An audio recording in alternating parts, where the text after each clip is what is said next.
ان کے گھروں میں جا کر ان کی عورتوں سے کہتے تمہیں بازار سے کچھ منگوانا ہو تو میں لا دیتا ہوں۔ بیوہ عورتوں کا پانی بھر دیتے، مجاہدین کے خط آتے تو یہ خط خود ان کے گھروں میں پہنچاتے، ان سے جواب لے کر مجاہدین کو بھجواتے۔ بیت المال سے حاجت مندوں کو دیتے، راستوں میں چوکیاں بنوائیں تاکہ رستے محفوظ ہو جائیں، شہروں میں مہمان خانے بنوائے، ملک میں جگہ جگہ نہریں کھدوائیں جن سے آپاشی آسان ہو گئی، سڑکیں اور پل بنوائے، نئے شہر بسائے، قریباً 4000 مسجدیں تعمیر کروائیں، حرم کعبہ کو وسیع کروایا، مسجد نبوی کو وسیع کروایا، مردم شماری کا نظام رائج کیا، سکہ جاری کیا، سن ہجری قائم کیا، جنگوں کا سلسلہ بڑھا تو فوجی نظام قائم کیا، فوجیوں کی تنخواہیں مقرر کی، مجاہدین کے بیوی بچوں اور غلاموں کے لیے وظیفے مقرر کیے، فوج کو 2 حصوں میں تقسیم کیا، ایک باقاعدہ فوج جو ہمیشہ محاذوں پر رہتی تھی، دوسری رضاکار فوج، یہ لوگ عموماً گھروں میں رہتے تھے، ضرورت پڑنے پر انہیں محاذ پر بھیجا جاتا، ان کی تنخواہیں باقاعدہ فوج سے کم تھیں۔ ملک میں جگہ جگہ فوجی چھاونیاں قائم کی، چھاونیوں کے ساتھ استبل تعمیر کروائے، ان میں 4-4 ہزار گھوڑے تیار رہتے تھے، اونٹ بھی موجود رہتے، فوج کے ساتھ خزانچی، طبیب، جراح، غنیمت کے مال کا حساب رکھنے والے، دوسری زبانیں جاننے والے اور دشمن کی جاسوسی کرنے والے بھی رہتے تھے۔ فوج کی تعلیم کا بھی انتظام کیا، فوج کو یہ ہدایات تھیں کہ دشمن سے جو عہد کرو اس کو پورا کرو، بچوں، عورتوں، بوڑھوں اور راہبوں کو قتل نہ کرو، مال غنیمت میں خیانت نہ کرو، آبادیوں کو ویران نہ کرو، پھلدار درختوں کو نہ کاٹو، جو لوگ جنگ میں قیدی بنا لیے جائیں انہیں ان کے قریبی رشتہ داروں سے جدا نہ کرو، لڑائی میں مارے جانے والوں کے ہاتھ پاؤں، ناک کان نہ کاٹو، قرآن اور حدیث کی تعلیم عام کرتی۔ سیدنا عمر خود بہت بڑے فقیہ تھے، انہوں نے تمام علاقوں میں فقیہ مقرر کیے، لوگ ان سے دینی مسائل پوچھتے تھے۔ ان کے زمانے میں اسلام کی بہت اشاعت ہوئی، غیر مسلموں سے اچھے سلوک کی وجہ سے بھی اسلام بہت تیزی سے پھیلا، انصاف کا دامن کسی قیمت پر نہیں چھوڑتے تھے۔ شام میں مسلمانوں کو مسجد بنانے کے لیے ایک زمین کی ضرورت پیش آئی، زمین ایک یہودی کی تھی، مسلمانوں نے زمین اس سے خریدنا چاہی لیکن یہودی نے انکار کر دیا، مسلمانوں نے زبردستی زمین پر قبضہ کر کے مسجد بنا لی، یہودی نے سیدنا عمر سے شکایت کی، سیدنا عمر فاروق نے حکم دیا کہ مسجد ناجائز طریقے سے بنائی گئی ہے، اسلام اس کی اجازت نہیں دیتا، مسجد کو گرا کر زمین یہودی کو دے دی جائے۔ چنانچہ زمین یہودی کو واپس دے دی گئی، اس نے اس جگہ اپنا مکان بنا لیا۔ سیدنا عمر فاروق رضی اللہ عنہ دعا کیا کرتے تھے کہ اے اللہ مجھے اپنی راہ میں شہادت نصیب فرما، مجھے اپنے رسول کے شہر میں موت دے۔ خلافت کی 11ویں سال اللہ تعالیٰ نے ان کی یہ دونوں دعائیں پوری کر دیں۔ ذی الحج 23 ہجری میں حج کے لیے مکہ گئے۔ آپ جب حجر اسود کو بوسہ دیتے تو کہتے تھے، اے حجر اسود، میں جانتا ہوں کہ تو ایک پتھر ہے، تو نہ نفع دے سکتا ہے اور نہ نقصان۔ اگر میں نے رسول اللہ صلی اللہ علیہ وسلم کو تیرا بوسہ لیتے ہوئے نہ دیکھا ہوتا تو میں تیرا بوسہ نہ لیتا۔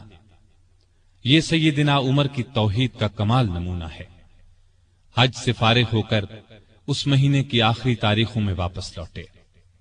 جمعے کے دن مسجد میں خطبہ دیا جو بہت طویل تھا، اس میں لوگوں کو بہت نصیحتیں کی۔ اس خطبے میں اپنے ایک خواب کا ذکر کیا اور فرمایا، میں سمجھتا ہوں میری موت کا وقت آ پہنچا ہے۔ اس کے ساتھ ہی خلافت کے بارے میں کچھ ایسی باتیں بیان کی جن سے معلوم ہوتا تھا کہ آئندہ ہونے والے خلیفہ کے بارے میں پریشان ہیں۔ مدینے میں مغیرہ بن شعبہ کا ایک غلام تھا، یہ ایرانی تھا، اچھا کاریگر تھا، اس کا نام ابو لؤلؤ فیروز تھا۔ ایک دن سیدنا عمر سے شکایت کی کہ میں دن بھر کام کر کے جو کچھ کماتا ہوں میرا آقا اس میں سے بہت زیادہ رقم لے لیتا ہے، اس میں کمی کرا دیں۔ سیدنا عمر نے پوچھا، تم کون سا کام جانتے ہو؟ اس نے کہا، میں لوہار بھی ہوں، بڑھئی بھی ہوں اور بیل بوٹے بھی بنانا جانتا ہوں۔ سیدنا عمر نے دریافت کیا، تمہارا آقا تم سے روزانہ کتنی رقم لیتا ہے؟ اس نے کہا 2 درہم روزانہ۔ اس پر سیدنا عمر نے فرمایا تم جو کام جانتے ہو اس کے مقابلے میں تو یہ رقم زیادہ معلوم نہیں ہوتی۔ اس پر ابو لؤلؤ ناراض ہو کر چلا گیا۔ اگلے دن ابو لؤلؤ فجر کی نماز سے پہلے مسجد میں چھپ کر بیٹھ گیا۔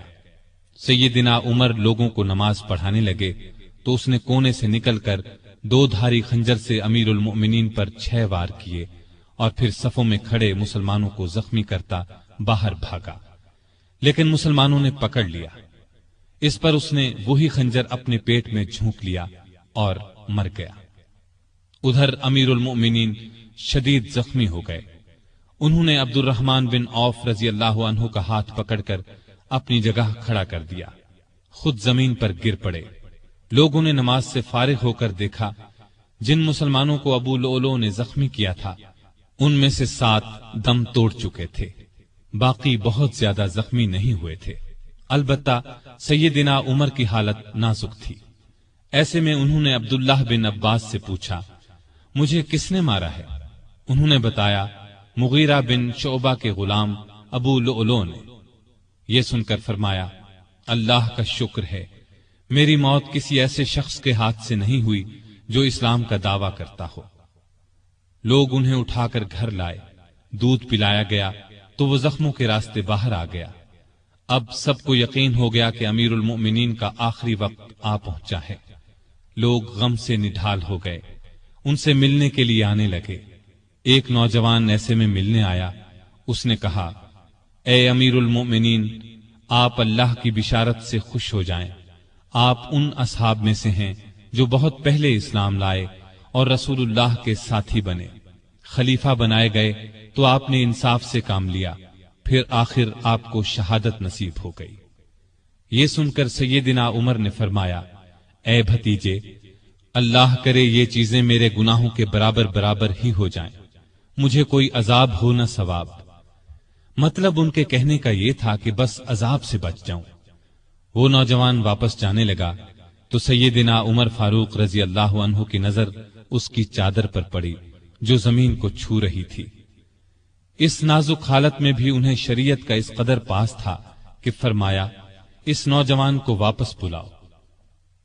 اسے واپس ان کے سامنے لایا گیا تو فرمایا اے بھتیجے، اپنا تہبند اونچا باندھو، اس سے کپڑا بھی صاف رہے گا اور تمہارے رب کے نزدیک یہ پرہیزگاری کی بات بھی ہے۔ سیدنا ابن عباس رضی اللہ عنہ نے ان کا مرتبہ اور نیکیاں بیان کی تو فرمایا اللہ کی قسم اگر میرے پاس دنیا بھر کا سونا ہوتا تو اس سے پہلے کہ میں اللہ کے عذاب کو دیکھوں میں اسے اللہ کی راہ میں دے دیتا، یعنی عذاب کے خوف سے سارا سونا خیرات کر دیتا۔ اس کے بعد اپنے بیٹے عبداللہ کو بلایا، ان سے پوچھا کہ مجھ پر کتنا قرض ہے۔ انہوں نے حساب لگا کر بتایا 86,000 درہم۔ اس پر انہیں کچھ ہدایات دی۔ آخر میں فرمایا اس قرض کو میری طرف سے ادا کر دینا۔ اس کے بعد فرمایا ام المومنین عائشہ صدیقہ رضی اللہ تعالی عنہا کے پاس جاؤ اور کہو عمر بن خطاب آپ کو سلام کہتا ہے اور اپنے 2 ساتھیوں یعنی نبی کریم صلی اللہ علیہ وسلم اور ابو بکر کے ساتھ دفن ہونے کی اجازت چاہتا ہے۔ عبداللہ بن عمر عائشہ صدیقہ کی خدمت میں حاضر ہوئے۔ وہ اس وقت سیدنا عمر کے صدمے میں رو رہی تھیں۔ ان کا پیغام سن کر فرمایا یہ جگہ میں نے اپنی قبر کے لیے رکھی تھی لیکن اپنے آپ پر عمر کو ترجیح دیتی ہوں۔ سیدنا عبداللہ یہ جواب سن کر واپس آئے اور سیدنا عمر کو ان کا جواب بتایا۔ آپ نے اللہ کا شکر ادا کیا، پھر فرمایا میں مر جاؤں تو میرا جنازہ اٹھا کر وہاں لے جانا اور انہیں سلام کر کے ایک بار پھر عرض کرنا عمر بن خطاب اجازت طلب کرتا ہے، اگر اجازت دے دیں تو مجھے اندر لے جا کر دفن کر دینا، اور اگر انکار کر دیں تو عام مسلمانوں کے قبرستان میں دفن کر دینا۔ حالت جب زیادہ نازک ہو گئی تو فرمایا خلافت کا حقدار عثمان، علی، زبیر، عبد الرحمن بن عوف اور سعد بن ابی وقاص رضی اللہ عنہم سے زیادہ کسی کو نہیں سمجھتا۔